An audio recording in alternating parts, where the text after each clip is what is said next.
Mina damer och herrar, hjärtligt välkomna till Bullseye som idag föräras besök utav John Calabrese och Danko Jones! Hi. How you doing, man? Tack. Welcome.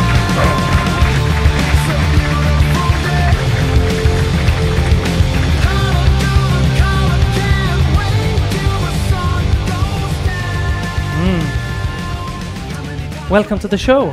Thanks for having us. Yeah, thanks.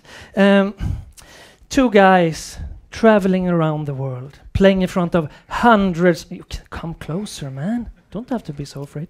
Playing in front of hundreds of thousands of people and sitting here on the Bullseye show. Isn't it fantastic? That's good.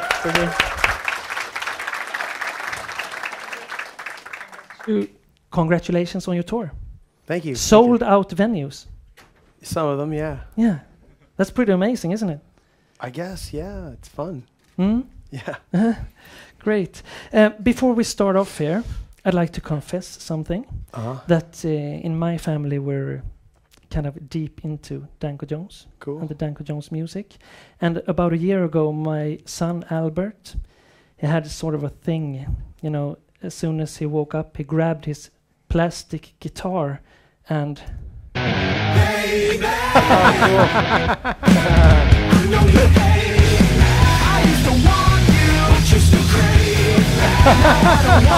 Got it down. Yeah, that's cool. Look, when he finishes the song, got the perfect timing.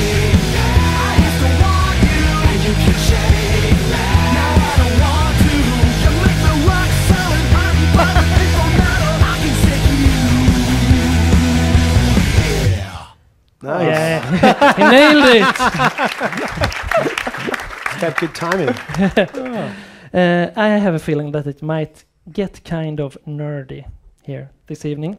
And to see exactly how nerdy it might get, I'd like to show you guys a picture and then pop a question. Okay. What do you think about the new KISS members wearing the old KISS members' makeup? I'm against it, personally. I'm so glad that you said that. Yeah, but I mean, you know, I also understand that KISS gotta keep playing and keep making money. So yeah, it's part of their thing, sort of. Yeah, I wish Tommy. I mean, I don't mind Tommy Thayer being in the band. I just wish he would take on a new persona. Yeah, like Vinnie Vincent did. Mm-hmm. Yeah, with the Ankh symbol there. Yeah. What do you think? No, I agree with him. Oh, you always agree with him, or? Well, for this, of course. Okay. Yeah, I mean, Yeah. Just wondering. there can't be another Ace, right? Yeah. No. I should think be it's like sacrilege. Sort Jupiter guy, or Yeah. of. Yeah. Or the Martian guy. or like with you know, Moon 13 or something like Yeah. that. Yeah. Be a good creative, right? That's a good name. Danko, Unmasked. why don't you tell us about your pink jeans jacket? I don't have a pink Oh, jeans. it's probably from. Tell us about your pink jeans jacket. I don't have a pink jean jacket. I But I was do told have- from a very well-known source that you have a pink jeans jacket. Is that source from Mexico? Yeah, it is actually. It is actually. You're partly right. Is the source's name Victor? Yes. You're partly right. It's not a pink battle vest, but for the last, I guess, year and a half, I've been quietly working on a KISS battle vest. Yeah. And the KISS battle vest with No only makeup. No makeup. No makeup. Only KISS battle without vest. makeup. Yeah. That is. Don't copy me. But that's what I've been doing. It's harder than I thought it was. I know, finding that pink jean jacket. Yeah, it's not pink. And the pink. It's not. Why it's not pink? No, if it's Victor, it means he's making fun of the when you're on tour. You a lot of times you take a bag into the dressing room and that's your bag for the day. So mine's pink. Okay. And It rubs to Victor separate the them. wrong way. Victor, Yeah. Victor thinks it's really funny Yeah. to the point where he's trying to get a Hello Kitty guitar for Danko. Oh, okay. But my whole point is like no one's gonna steal a pink bag, or you could see it from far away. That's why I have a Lots pink of bag. Okay, excuses. you're the smart guy. Yeah. Right, Yeah. but in terms of the battle vest, I do have that patch, by the way. You need. I didn't. It depends what kind of battle vest you want, and I want one that's completely covering the denim, not just like sporadic patches. So to do that, you need close to 30, if not 30 patches, and I have 22. Oh. So there's pockets of. My whole point is I want a battle vest, a Kiss battle vest, where if you saw it and you didn't know Kiss, you would swear they never wore makeup before. That's the whole point of the joke. it's a very long, drawn out. You're like making a metal expensive quilt. joke. Yeah, kind of. But when I finally finish it, I'm gonna take myself out for dinner because that's a Bravo. yeah, bravo, job well Okay. done. We're going to look at some record covers and Sure. listen to some music and see Okay. what pops into your minds.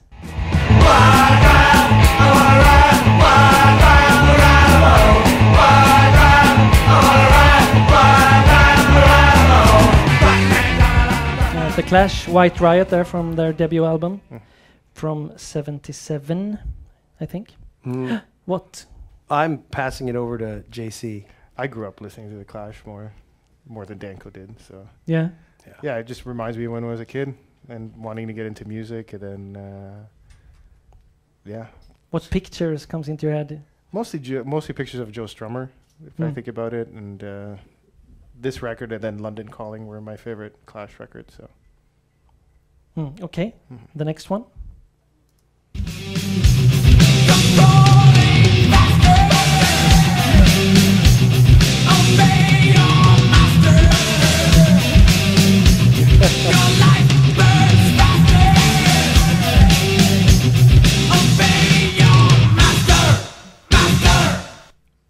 I thought you were going to play the whole song. It's hard It's a to long interrupt- song. Yeah, but when you're sitting, editing this shit, Mhm. it's hard to just a little bit more. It's so Right. great. Yeah. Yeah. What do you think of? It's a great album. One of my favorites. Hmm? I like it a lot. Did you discover it when it came in '86? Yes. Hmm? Yeah, and that's really what got me really into Metallica, this album. And then when you listen to it today, it's astonishing how they nailed it on records so perfectly way back then. And there's bands today who can't do it with all the, recording devices that are out there, Pro Tools and stuff. They still can't nail what they did back in '86. It's quite interesting. Have you met the guys? Yeah, I've met Kirk and James. How in was it? Different ways. James was funny Okay. because that didn't work out very well. Nothing against James. It was just the circumstances where we met. But meeting Kirk was pretty cool. he was really blown away. You were Actually, you he was- were like the 14-year-old fan. I was blown away. Well, we were in was it Rock am Ring? Yeah, in Rock Germany. am We were Ring. Rock am Ring in Germany, and we got taken to the backstage to meet Kirk, and then he came out wearing a guitar around him, and he was playing Soul on Ice. He's like, "Danko, man, what's going on?" And he's just like, "Oh, damn." And then Kirk's like, "I love this song. What's this song called? I love it. I love it." And he said it was Play the Blues. Yeah. Yeah, But I didn't want to correct anyone. Yeah, I did there. say that. I was so I didn't blown think away. I didn't want to ruin the moment there. Because he No. goes, "Is this how you play it?" And I'm like, "Yeah, Sure. Holy cow. Absolutely. But then It is now. I got to take a photo of you with Kirk, Yeah. Yeah. and then my photo's just blurry. I was shaking. Sorry. Man. Yeah. Yeah. So I That have was a bit of- blurry photo. But the meeting with James there, did it spoil anything? No, with- not at with all. He was Metallica totally there? cool. It was Yeah. in Australia, and they threw a barbecue for all the bands who were playing this huge festival we were on. the night before the festival started. All 4 members were there, and you know, Kirk and Lars and Rob. I've met Rob too, but yeah. Anyways, who cares? I mean, Rob's great. I mean, I don't mean who cares about Rob. I'm just like, I don't care. Care. I'm obviously. name dropping for no reason, but I staked out James for the whole night, and he was such a trooper because there was like a few hundred guys in bands who just worshipped him. Yeah. And he made his way all around the barbecue, making sure that he talked to every kind of pocket in the room.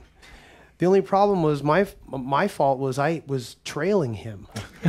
So you were stalking him. I would anticipate his next move, and he would go the other way. Not trying to avoid me, but that's just how he looks weird. So you were was trying funny. to guess the trajectory, which way was. If I move to that spot. Yeah. I was actually hanging out with friends and bands and just going, yeah, he's on his way here. No, I think he's going to go that way. Then I'd go, and then like maybe half an hour later, they'd be talking to him, and they'd like look at me, and you know, and I can't just walk up now going, "Hey guys, what's going on?" Yeah, I've been looking at you all night.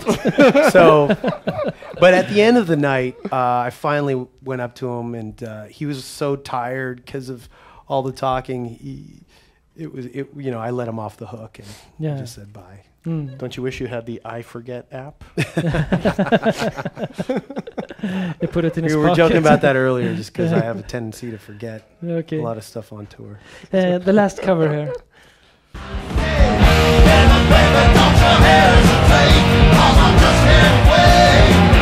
Alice Cooper.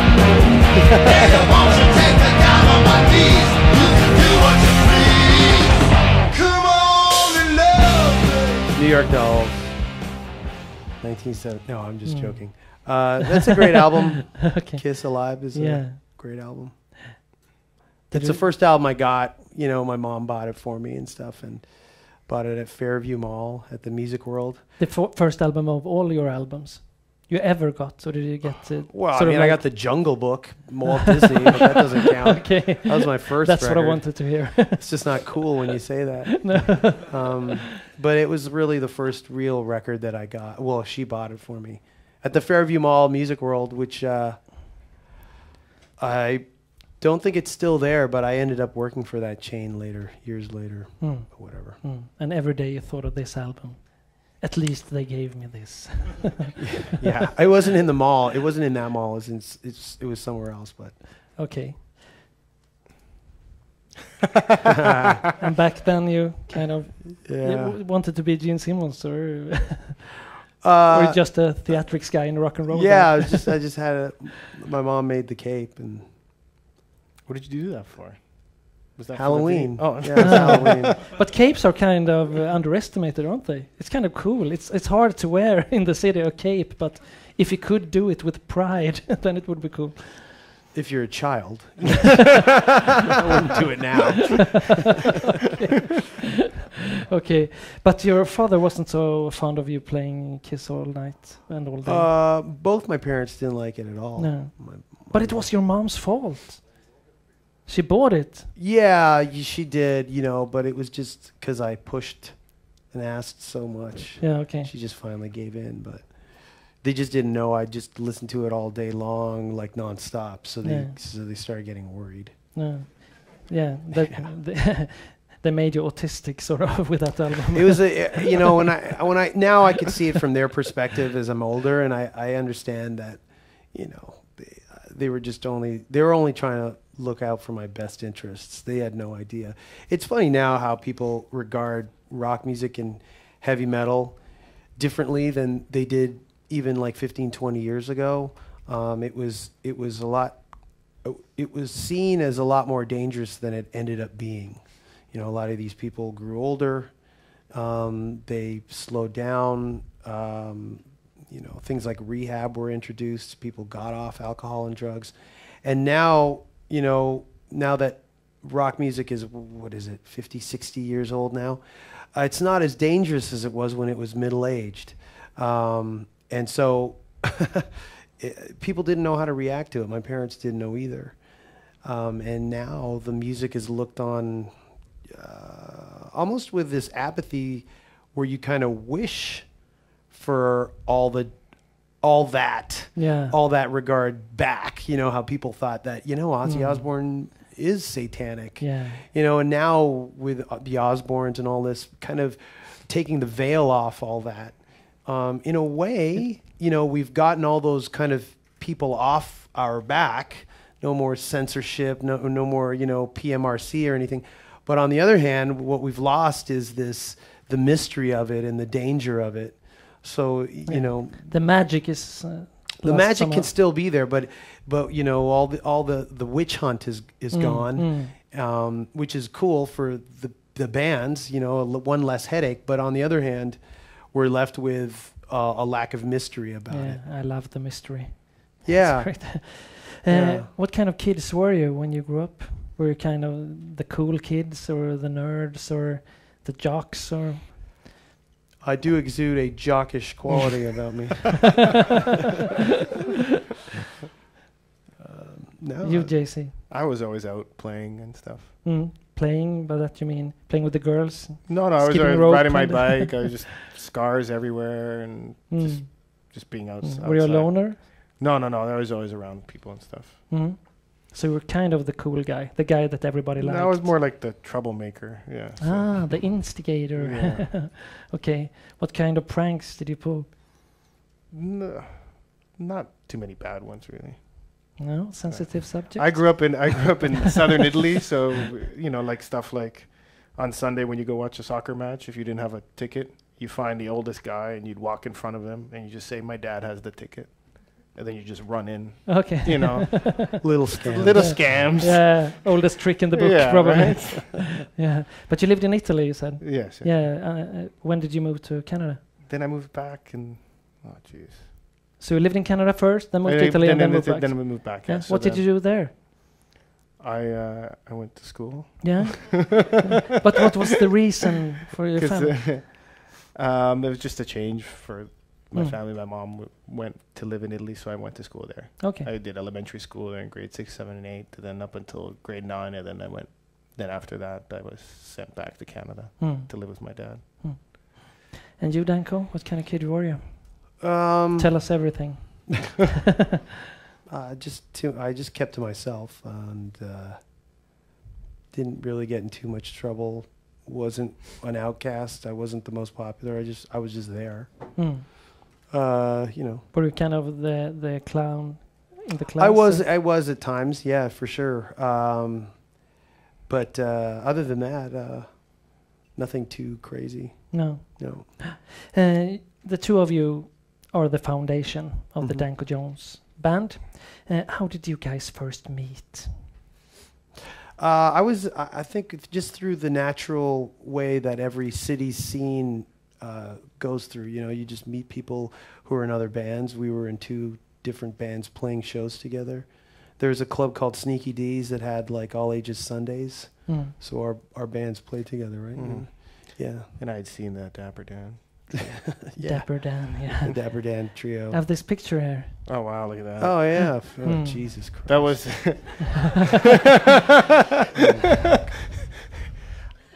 Yes, de är fina. En applåd tycker jag. That was at CHRY at our university radio station. Yeah. That was on Sunday nights when you had your radio show because it's 11. It's 11:40 at night. But you didn't meet there. You didn't become friends there. No, we met through. I think I met you through Stella. Yeah. Or so probably. Yeah. You remember what you thought of each other? The first impression? Hey, man. Yeah. Okay. Hey. I wonder if he's got any weed. No? Okay. So I was pretty high. That's how I think about new people. Actually, yeah, I think we are pretty high. Yeah, we're pretty stoned. Oh, wow, we're going to listen to records. Because that's what we used to do on that. Yeah. Sunday nights. Yeah. Can you miss those days? Nope. Why? You're supposed to get nostalgic here. No, not at all. I like doing what I do right now. No. But you both had bands prior to Danko Jones. Yeah. And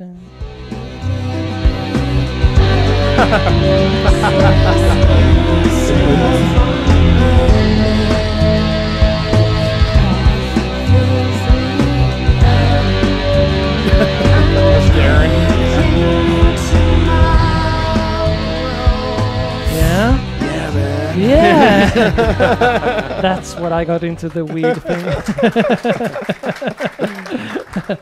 Tell us about this band, Jason. That was a band called Cat Rocket, and I played bass in it for a while, and it was kind of artsy-fartsy, wasn't it? Yes, it was. It was kind of a stonerish band, so nothing really got done. No? Okay. That song there is called Slacker Boy Blue, and the lyrics were, "I'll do it tomorrow." But not today. So that was my life in the band. Yeah, and you produced about one song a year with that speed. Yeah. And you were in a band called Dapper Dan. Well, not really. I mean, that was a joke. We played one show just so we could get on stage. But the other band before, there's two other bands I was in that played seriously, where we opened up for big bands and played with other bands. The first one was called Horse Shack, and that was a 3-piece band based on like 90s noise rock bands, like touch and go bands like Jesus Lizard and the Unsane and Mule, bands like that. That kind of sound is coming around again with bands like Mets and Piss Jeans and stuff like that.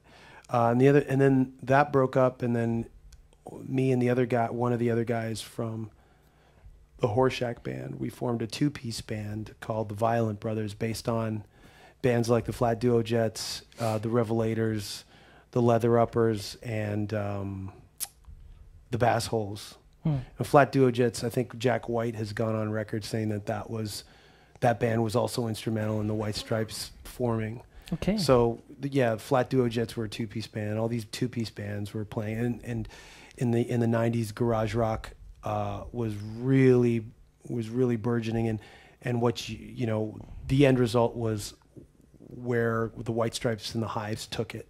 They took it to the nth where it could go.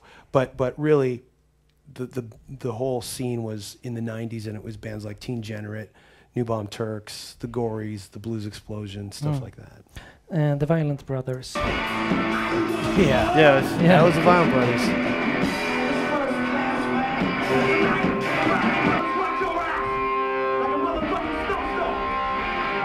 This is where you're playing drums.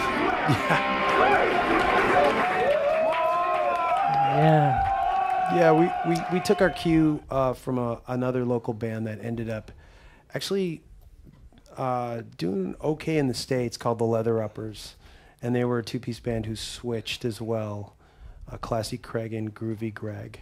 And then they put out some records on Sympathy for the record industry, and a couple other garage But you labels. kind of had an attitude towards the audience.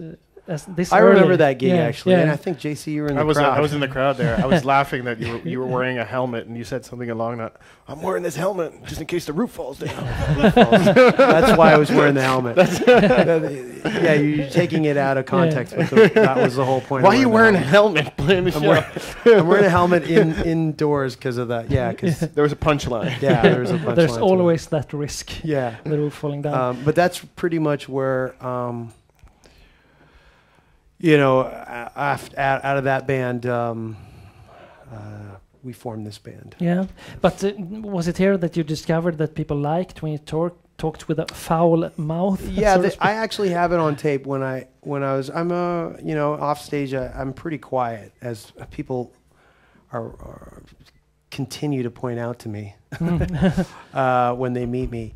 But that's just how I am. And there was one night a friend of ours was drunk on stage, and we were doing those Violent Brothers songs. And he was drunk, and he was sitting in the front row, and he was just yelling at me to the point where I got really annoyed at him. And I started yelling back, and then everybody I got a good response. So I just started doing it for the whole set. And I loved it. It was so cathartic for me. Did you feel it kind of powerful on stage when you could do that and get away with it? But I also felt exhausted, like in a great way. Yeah. And so after that, it was your workout. Yeah, it really was. Instead of the push-ups. Yeah, and then after every show, each show, like the Violent Brothers, we were starting to get a name around the area because of these kinds of wild shows. There was some really wild shows we did where I'd walk out of the club and start screaming on the street. That word got around and stuff, but then, we broke up, so. Yeah, okay. And I didn't want it to end, and I thought, we were onto something here. But the other guy, the other Violent brother, didn't want to do it anymore. So he was embarrassed, or no? It wasn't his cup of tea. He was like a musician kind of guy. He's like, probably the best guitarist in the scene at the time. And I went to high school with him. His name's Paul, and he's an incredible guitar player. Like incredible. So He wanted to do more musician stuff, and I've in a way it was, I don't feel sorry for him, but he was kind of partnered up with this loudmouth guy who played power chords. It's just not, it's like, Portnoy being, saddled up with, I don't know. Yeah. Weird Al Yankovic. Yeah, Weird Al Yankovic, exactly. So that's why. Does everybody know my name? You know who I am? What's my name? What's my name? You got the correct answer. Now scream it louder. What's my name? Danko Jones. Danko Jones. Danko Jones. Danko Jones. I think the people in the audience just wrote a hit song. You're kind of cocky. Slightly. You're supposed to say thank you.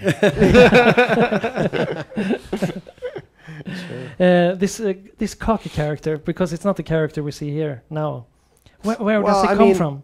Well, the thing is, people get confused with meeting me and watching the show, but people who know me, who hang out with me enough, they're like people who know me but haven't seen the show, and then they come see a show. There isn't that much of a surprise as much as the people who don't know me, and then they meet me off stage. The people who know me in private, when they see the show, they're not that surprised. There isn't that much of a surprise. All those sides that you see on stage have come out off stage at one point or another. I'm not proud of it. I prefer to have it contained on stage, but when it does come out off stage, I like to contain that. Yeah. Especially when you're driving, right? Oh, dude. I've done shit. Yeah. You know my name. You know my name. No, but it's more like. Do you know how to lane change? Can you signal? I've actually toyed with the idea of writing cue cards, like that say you can't drive, and just like hold it up. It just eliminates a lot of work on my part. I've actually driven when we had a van, and it was parked at my place. And I remember this one time, I guess I was tailgating the guy, or he was being a dick. I wasn't being a dick. But then I was driving with my elbows, and I was giving him the finger. I remember that. And he was with his family, too. This is really bad. It's actually, I'm actually quite lucky when it comes to driving that I haven't gotten into more trouble with, like, just with other drivers. No. And, I followed this one guy off the road. I didn't know who he was. Again, the stalker. I followed him off the road to tell him to fuck off. And then I pulled up beside him, and I rolled down my window, and I can't remember if he had his window down or not, but I rolled down my window, and I just started screaming at him, and he was just like, he knew I was saying something to him, but he just kept looking straight. And he was a big guy. And he was scared. Don't look at the crazy guy. Don't look at the crazy guy. It was really dumb. So, look, I think over the years I've been able to contain it, because now I get it out of my system on stage. Do you feel that he goes too far sometimes?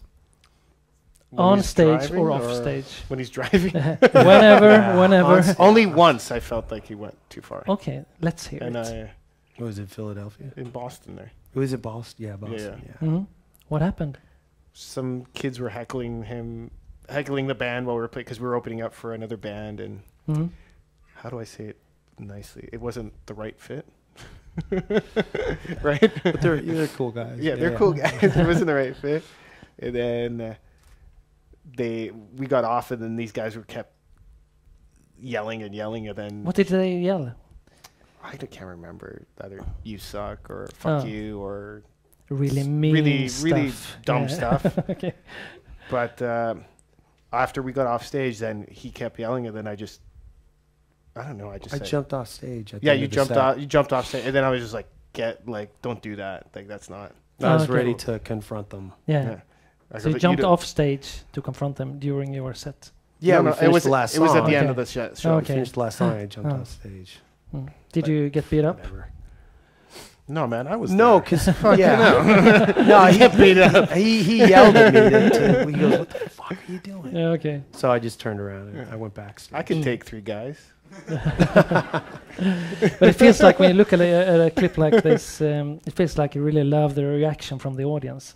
Does it become like a drug, sort of, to get that response when everybody's shouting your name and stuff?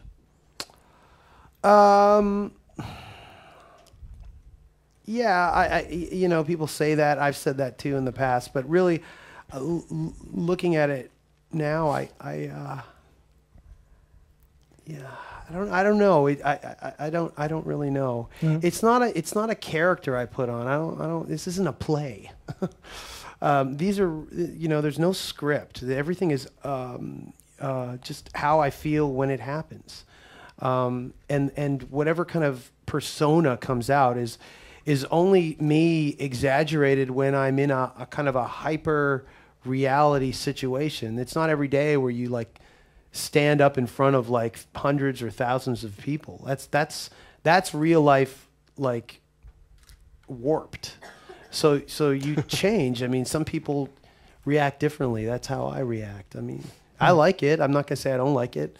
Everybody would love it if they can wield it. But when the audience gets where we're coming from, it gets even better.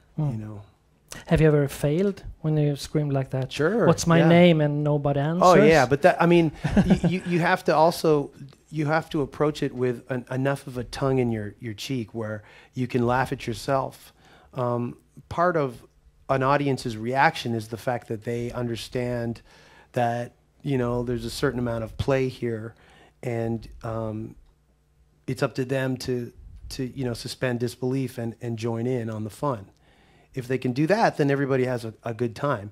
If they don't, and they're passive about it, well, that's fine too, because then we'll just turn around and laugh about it amongst ourselves. That's the only way you can keep going. If you take things too seriously, you end up like some of these bands we see who take it all too seriously, and they become a joke themselves. It becomes kind of embarrassing. Yeah, so if you can laugh at yourself, which we are always doing, there's and I mean, you got to be a fucking moron to not get that a lot of it is just for the fun and the celebration of the music, which is rock and roll, which is inherently humorous and fun. And that's another thing is when I write for Close Up Magazine. Get it under your stance now. But a lot of the times when I write the articles I write, I make fun of my favorite bands, like bands that I would defend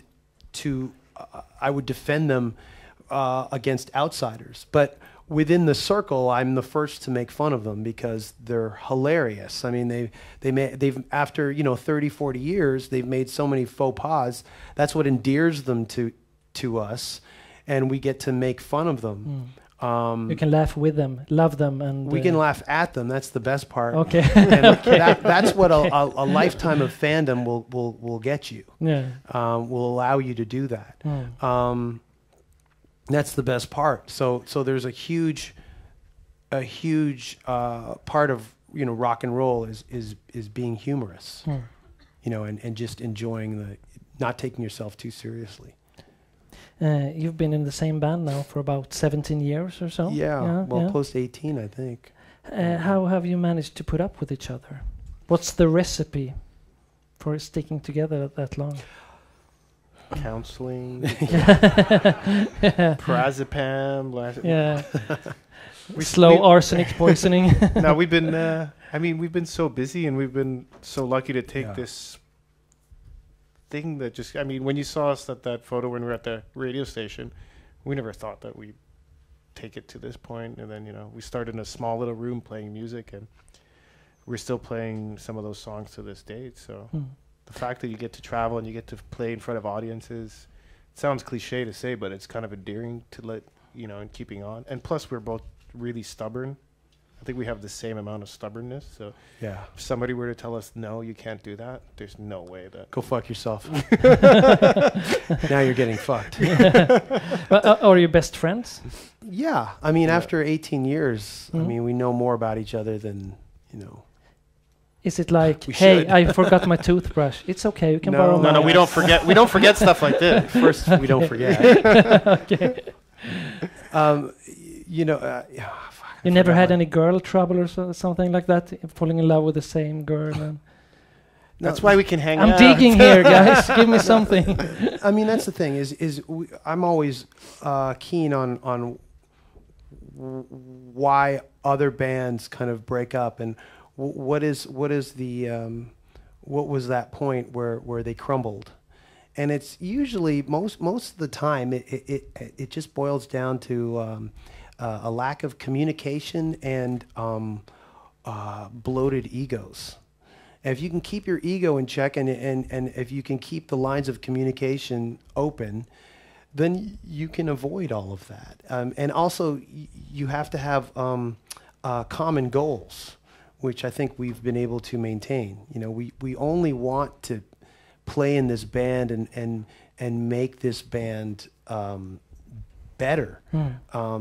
Another thing is we've been able to see that the work that we've put in, no matter how small, it has yielded results. So that keeps you going as well. And also another thing is you have to have a work ethic, and that doesn't come with you feeling entitled that, I'm supposed to be a big rock and roll star. Well, then you're never gonna be able to handle the barrage of disappointment that's gonna inevitably hit you, no matter whether you're like the biggest band or the smallest band. It's filled with nonstop disappointment.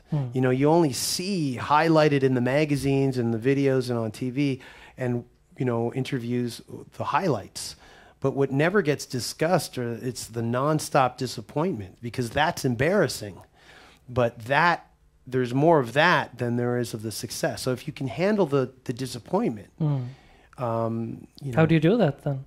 How do you handle it? It just keeps happening. Yeah. You just, laughing about it, or? You just get used to it.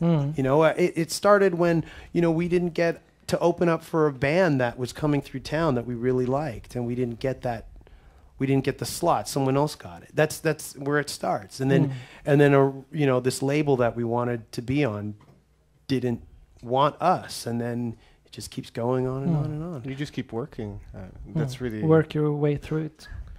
Yeah, you have to change your expectations as you go on, and become more realistic and less idealistic, even though that doesn't sound correct when you're talking about music and rock and roll. But that's when reality comes knocking on your door, and if you can handle reality, then you can stick around.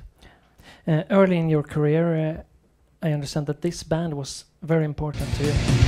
Maybe I want is what I need. Good head cutter of death in the family. I can't nail down just what is missing. A hammer's on his way. Sorry, who? The New Bomb Turks. They sort of took you under their wings, didn't they? Kind of, yeah. In which way? We played I guess it would be our first Toronto show with opening up for the New Bomb Turks. Yeah. And then we became really good friends. And actually, that night that we played with them, then they invited him on stage to go and sing with them. And you got to, I can't remember what you Shake. Shake. Yeah, sang Shake with Eric. And then to this day, I mean, I talk to Matt all the time. And yeah, I think Matt just liked something I uploaded on Instagram there last we go. week. So it so just there- happened. Okay. Oh, you still like there. something I put up? We're still like this. Yeah, okay. But back in those days, you were really, really, really thinking the opposite of these guys. Oh, you mean in terms of promoting the? I mean, Look at this, it's so wonderful. This is Kiss, each sold separately, and you can put them in any crazy pose you want. Of course, Paul's in that pose. Kiss, each 12.5-inch figure sold separately by Mego. It's That was a good one. wonderful. someone should actually cover that song. I think Kiss. You that want to would do be that pretty Troy? cool. As an that'd be intro pretty or something. cool. They should. It's fantastic. But you were really thinking in non-commercial terms. Yeah, because that's the scene we were from. I mean, Yeah. you know, we all grew up with the big bombastic rock and roll and all the bands we loved. But it's funny. I remember reading an interview with a band called Killdozer, and they said, like, when we got into punk rock, we sold all our Led Zeppelin albums, and then we went back to the same record stores and rebought them. You know, that's just, you know, you go through phases and stuff like that, and getting into punk rock and hanging out with, like, in the punk rock scene and understanding the whole aesthetic about it and you know, like the whole no sellout thing and being true to your ideals still stays with us. You know, that almost has been like a guide, you know, Yeah. a conscience. But to for tell it us. to the audience, you didn't want to sell any T-shirts. You didn't want to release any albums. Oh, You you're didn't talking even about want the first- to record demo cassettes, or We had one demo cassette. you had one. Yeah. A secret one in a drawer. No, that we'd give to some promoters, and then we got some shows. Okay. But if we would have But- sold T-shirts, we could have made Yeah. gas money. And Yeah. we But- wouldn't have to Yes. sleep in the van like we did. But it sounds kind of, you want to We're- be in a band, you want to do it for a living, but you don't want to sell anything. Yeah, it was a weird kind of thing. we where didn't know any better. We Yeah, were we didn't really know any better. And you just- naive and you want to be real, you know, and Yeah. you don't want to appear as a sellout or whatever to your friends. But And when then you realize, well, fuck, my friend, they work at the bank. They go to shows on the weekends. Fuck them. We're doing this full time. Fuck Yeah. them. So, you know, you kind of let go of your ideals a little bit. But I think the only way we've been able to keep our heads above water is, at the end of the day, that punk rock kind of attitude has been our light, you know. But when you wanted guide. a record company, the record companies were kind of afraid of you. somewhat, because we kind of understood that, you know, we wanted to hold on to our master recordings and our publishing. Yeah, you didn't want to let anything go and sign crappy deals and stuff. Yeah. So Mm. when they kind of figured, oh, you guys know what that means? Oh, then- darn, go to another record Go company. to something else. And so But when you finally released the Sugar Chocolate vinyl on the Sonic Onion recording company, things started to happen. Now, if you want some chocolate that's with your your copy. sugar, some cream with your coffee, some butter with your scotch, you can call it cocoa butter or you No, can that's your call it copy. white chocolate, but I know it's baby, yours. oh, that's fine. I just call it delicious. And as you can see from the record sleeve, we just wanted on a white sleeve, and we just used a stamp, and there was a marker. Yeah, to be as alternative as possible, but No, still to be releasing as something. basic as possible. Yeah. But 500 copies. Did you sell 500 copies? Yeah, we sold all those 500 copies. Then we Sure. put out a EP along with that, and then we sold, I think, all the rest of those. And then we put out another EP after that one. And Mm. But did you feel kind of embarrassed? Did you feel like sellouts when you released this? Sorry, guys. You no, don't no. have to buy. At that point, we kind of realized, oh, we got to start making some T-shirts and some Okay, stuff, so. okay. A year later, you released the My Love Is Bold EP, and you Yeah. even made a video. Keep me moving every time you're standing still. I love the look in your eyes when you're looking your What a douche. That's all I think about when I look at that. Yeah, you really get me going when you put it all on. Oh, he's a laid-back drummer. But I know when you take it all off. Oh yeah, look at the camera. Look at the camera. Put it all on. My roommate made this video. Okay. From college. No, the guy I was living with at the time. Okay. Jason. That kind of roommate. Yeah. Okay. Sorry. But the things My roommate made that book sleeve. Yes, he did. We used our roommates. Yeah, you were picky. What can you do for me so, Yeah. so you can live with me? But things were really starting to move with this video, wasn't it? Yeah, in Canada it started doing really good. The song did really well at radio. Mhm. And And on not per MTV se, also? Huh? Yeah, Va? not yeah, Much Music, which Mm. was the Canadian version of MTV. Mhm. But more radio played the song than Mm. you know. You remember the first time you heard the song on radio? Shit, that's our song. Yeah, I can't. Then it kept getting played on the radio. So I remember. I can't remember. I think I might have been in the car with you or something. No, the first time I heard it was I was working at this porno store, and I knew what time they were going to play it.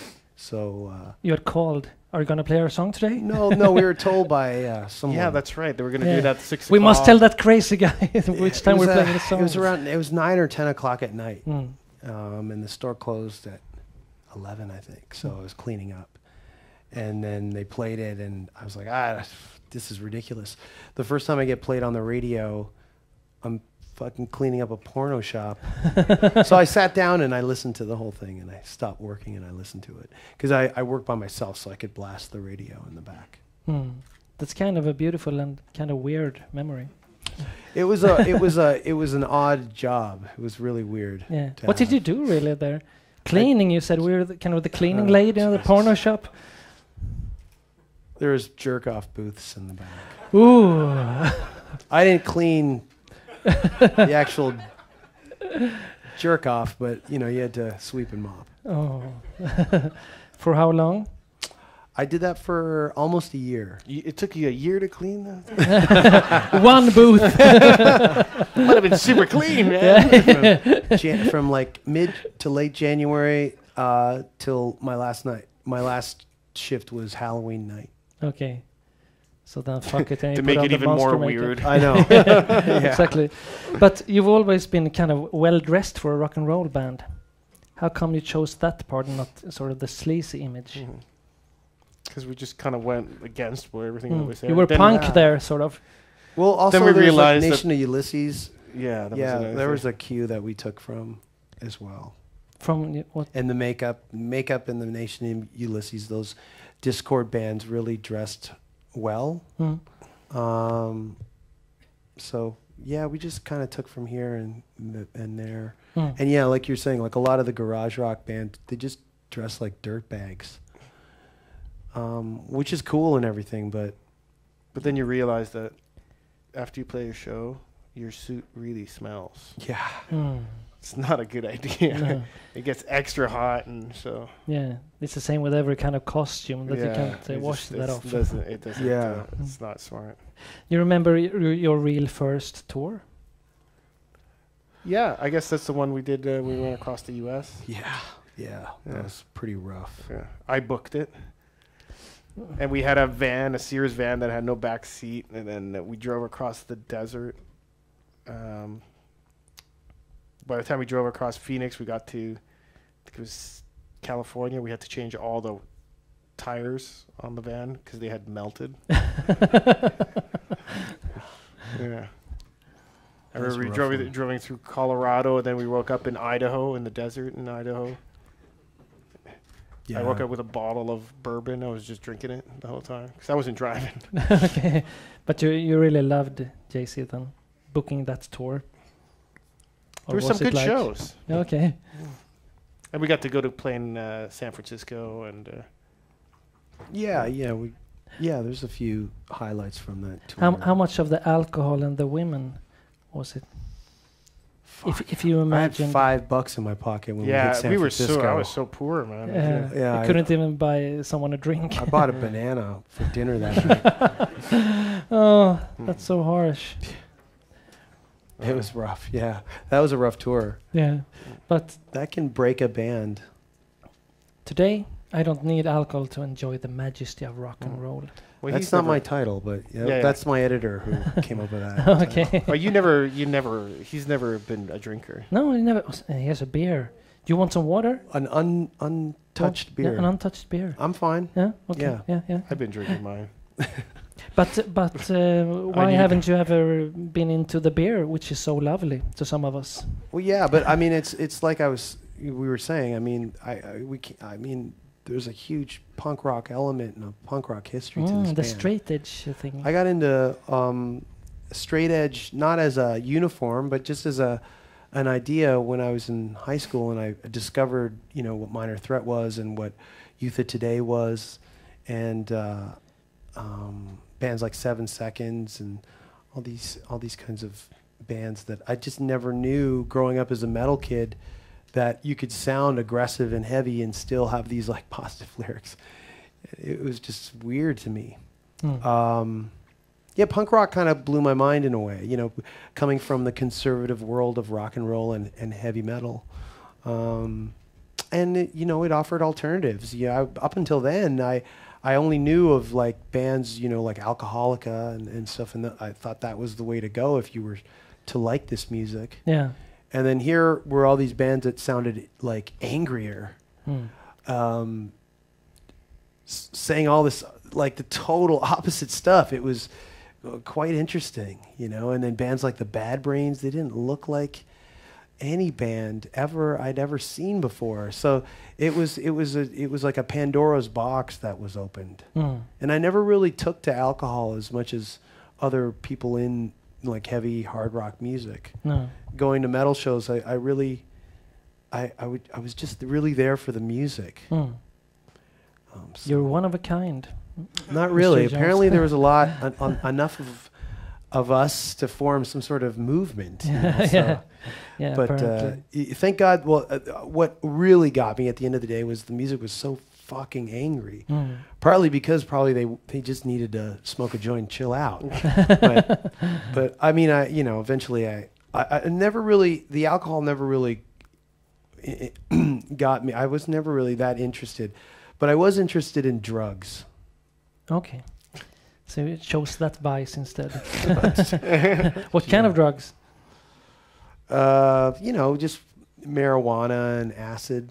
You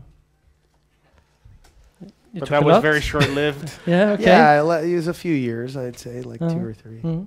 When was it? I don't. 94, 90. Okay, so you can't look 93, at any 94, Danko Jones album and say that was my That was our marijuana psychedelic period. moment. No, we didn't have any. No. No. Okay. When you're on tour, Magic mushrooms. I've tried that. That was fun. I was with you once. Yeah. There's like 12 of us. That was one of the best days of my life, too. Like looking through a kaleidoscope or something. Like, fuck you, eating my kite. You sold me. Like, this is bullshit. This is awesome. No, it was fun to do it, But at the same time,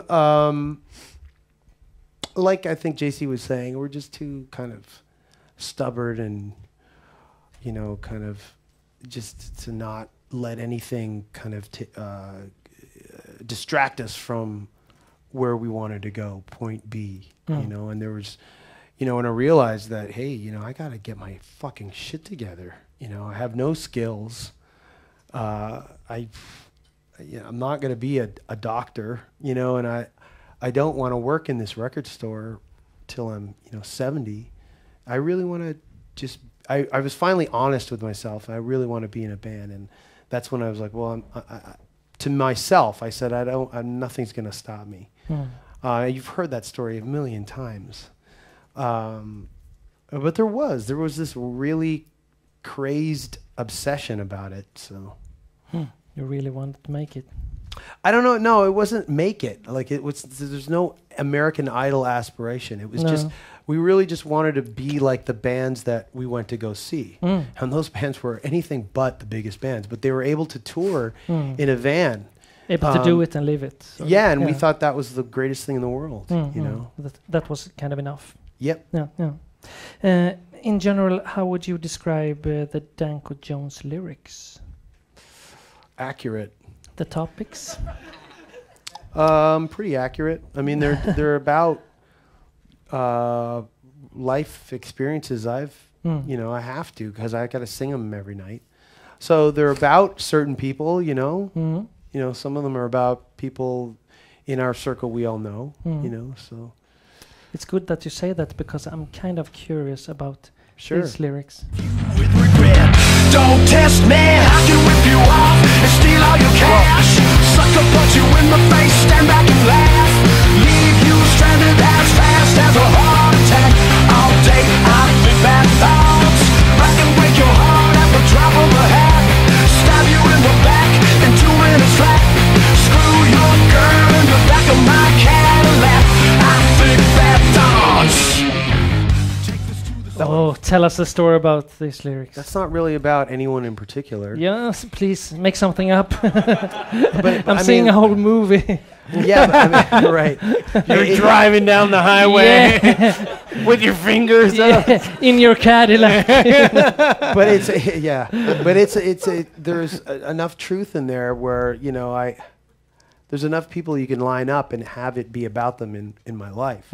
So that song kind of summarizes all of those people. But there are other songs on that album that are about The Magic Snake? very particular people. No, the whole thing about Magic Snake, it was just a play on Blue Oyster Cult's Tattooed Vampire, and it's just the song title. And I think Bad Thoughts was a play off of Bullet by the Misfits.